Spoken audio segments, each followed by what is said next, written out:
The topic today is health and healthcare issues in digital media. So I thought we'd start by exploring some of the greater trends in terms of internet adoption, mobile penetration, how people are using these media in order to access healthcare, and then how healthcare professionals can be part of that movement. So, just some broad statistics. Around 7 billion plus people on the planet today. Around 3 billion of these are all connected to the internet. They are online. The world is connected. And of that, 40% of that population is online, with about 3.7 billion mobile phones. So this is an unprecedented amount of connectivity. It's connectivity that we all have in our pockets, we have at home, we have at work, we have it everywhere. And it brings a whole different access to healthcare information, whether we're accessing the information online, on mobile, through internet, through SMS or offline. We now have the ability to connect in ways that we couldn't. And so now what we're seeing is an extension of the doctor's office beyond. What's interesting is when you look at the statistics, the Philippines is actually the biggest user of the internet in terms of time. So 6+ hours are spent on the internet in the Philippines. I bet 2 of that is spent on EDSA, checking your smartphone. But anyway, so if you actually look at this, many of the ASEAN markets are all in the top 10% of that, right? So interestingly enough, whether it's Facebook or Twitter, it seems that in the Philippines there's a great proclivity towards the internet. So what does this mean in terms of healthcare, right? And what we're seeing is now a movement where the doctor's office is going online, right? Where we're seeing that more and more patients are looking to digital forms in order to enhance and augment their healthcare information. So it used to be a very traditional practice. You go see your doctor, they tell you what you need to know, and then you leave. Now it's a bit different. Before you go to the doctor's office, maybe you self-diagnose, you look up healthcare information. You go to your doctor, now you start maybe arguing with your doctor, they're telling you, I read this, I read that. You equip yourself with information. When you receive your discharge instructions, you sometimes go and check it. So the entire paradigm of how medicine has been practiced is now changing and evolving as empowerment of healthcare consumers shifts. And it goes away from the doctor and more towards the patient, right? And so we see that 90% of patients now look at social media and actually trust the information they're receiving. So whether it's something you see in your newsfeed on Facebook, a tweet you receive, an SMS even from a friend, through social media, people tend to trust the information that they are given. More importantly, however, it's not just about trust, it's about how behavior changes. And so, this statistic of 40% say that information that they receive online actually changes the way they behave. And that's very interesting because it marks an intervention for possibly changing health behavior and therefore health outcomes. And so what's also interesting is that doctors are part of this process. And so the opinion of 60% of doctors in the survey is that in actuality, it actually can improve the quality of care for patients. So what we're seeing right now is a shift, right? It's a shift towards a more connected world where health information is gone online.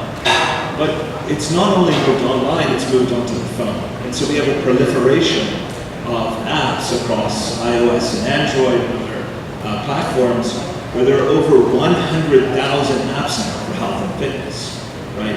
And these don't tend to be regulated by the FDA or other bodies. These are largely health information, they're fitness apps, and we're seeing a movement to this type of information on the phone, right? And when you can see this, you also see connections to peripheral devices, whether they be wearables, the Apple Watch, Jawbone, what have you. And we're seeing this kind of quantified self-measurement move, where people are more likely to look at content, track their own statistics relative to the performance of daily activities, whether it's steps or calorie count or sleep hours. And they're starting to better inform themselves not only with static content, but with dynamic content. And that informs them in their conversations with the doctor and how they take care of their health care. So as we see this now move online and onto mobile, what's the role of the healthcare professional in all of this? And really we have to ask the question, is this a good thing? Now we live in a world where information is everywhere. But is it the right information, right? So there's an article from the Oxford Health Planning Journal where they identify 3 basic issues, right? And these are broad categories for why healthcare information and its abundance and accessibility may pose a problem. And so, there's an uneven quality of medical information. A lot of this information is not regulated. It doesn't come from necessarily healthcare professionals. It tends not to be particular to a country. It can be, you can access content right now from the US or from Europe or what have you. And it's not necessarily regulated, per se. The second thing is, there are a lot of difficulties in finding and using this information. So you have a lot of self-diagnosis that happens, maybe some hypochondriacs who tend to overdiagnose and decide that they have every illness under the sun. But a lot of that is because there's an inability or a challenge in interpreting that information. If a patient now starts doing it themselves, they're really doing it through their own point of reference without the aspect of the healthcare professional. And then, certainly there's a risk, right? So when you go through self-treatment and self-medication, you're kind of making the decisions yourself. And while there is a lot of content available to inform you on that, really it comes down to your doctor who knows the medical history and can correlate and calibrate the information that you receive to really improve healthcare outcomes. So at MClinica, which is our company, which is a global health tech company, we really believe that healthcare professionals are part of the process, and they should be part of the process. It's not patient information, it's patient and physician or nurse or pharmacist together with that information. And that's really what we fundamentally believe. And so, when we think about this, it is a trend that we're actually following. So more and more healthcare professionals are moving into the online world. So in 2012, 85% of US physicians use smartphones in clinical practice, right? So they were using them as point-of-care diagnostic tools, or reference aids, or even personal health records or electronic medical records. And so we're already seeing this wave of adoption that's occurring. And more than that, I think when you look at it, what's even more of a telling statistic is that 86% of healthcare professionals in the US now communicate to patients via email, text, online forms. So it's becoming more and more accepted. And the challenges before of regulation in terms of communication with patients have been largely addressed through technology-based solutions. So what have we done at MClinica? Well, we really believe that healthcare professionals are part of the process. And so one of our first products we launched here in the Philippines was Connect Pharmacy. This is a program that helps pharmacies better improve the care of patients by using technology. So across the country, there are almost 1,500 pharmacies that are on this platform. And every day, patients who walk into any one of these pharmacies, who buy one of our partner brands or sponsor brands, are enrolled into a health education program, right? That helps them understand the medicine that they're taking, helps them better afford their medicine by receiving a discount at the point of sale, then helps them to refill on time. And really what's unique about this is really connecting pharmaceutical companies to pharmacies to patients and making that whole chain work, but making sure that everybody is part of that conversation, right? So when patients are enrolled, it's as if the pharmacy is enrolling the patient, and it's as if the pharmacy is speaking to the patient and informing them about the medicine that they're taking, right? So we did a study on this, and we did a case control study. It was done as an independent study out of Harvard by Dr. Heather Lanthorn. And it was really an idea to say, okay, well, if patients are on the MClinica intervention, right, which is a combination of discounts, health education, and refill reminders, really digital forms of communication, where we communicate to the patient via an SMS-based platform, can we really change health behavior and therefore health outcomes, right?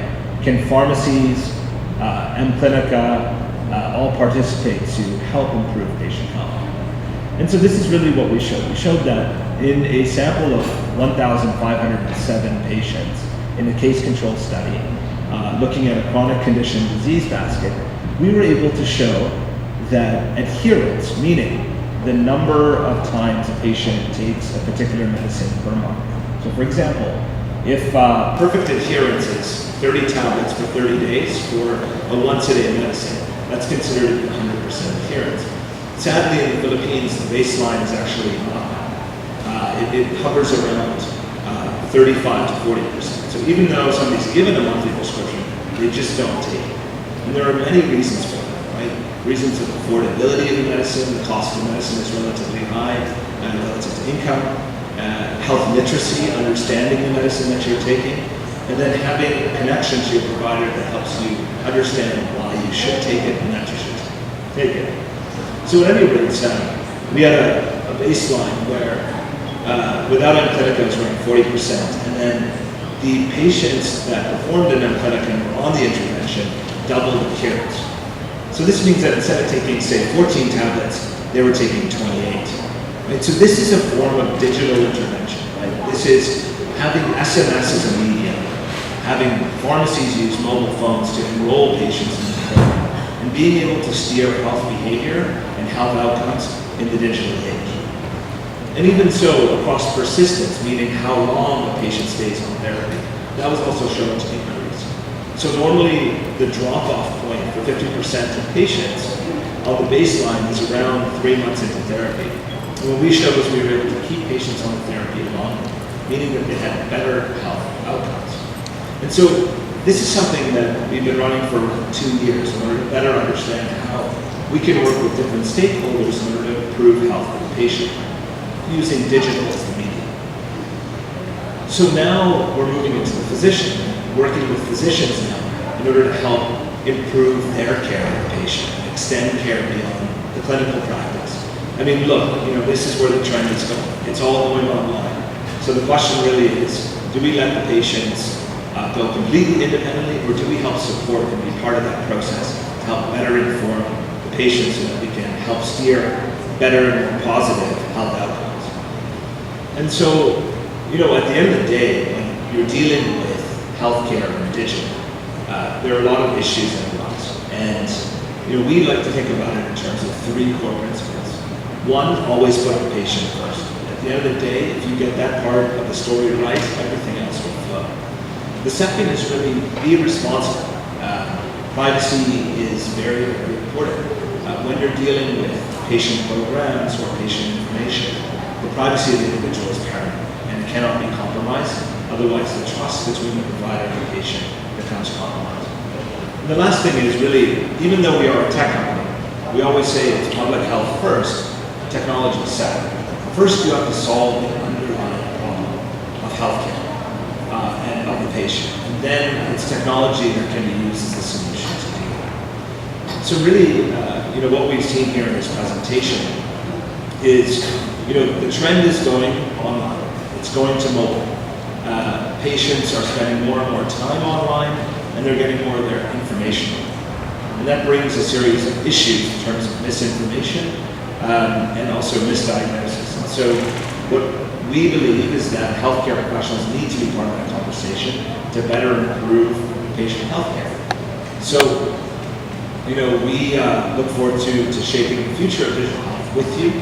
So let's connect. Happy to have a conversation with you guys after the panel. But thank you very much for the audience. Thank you.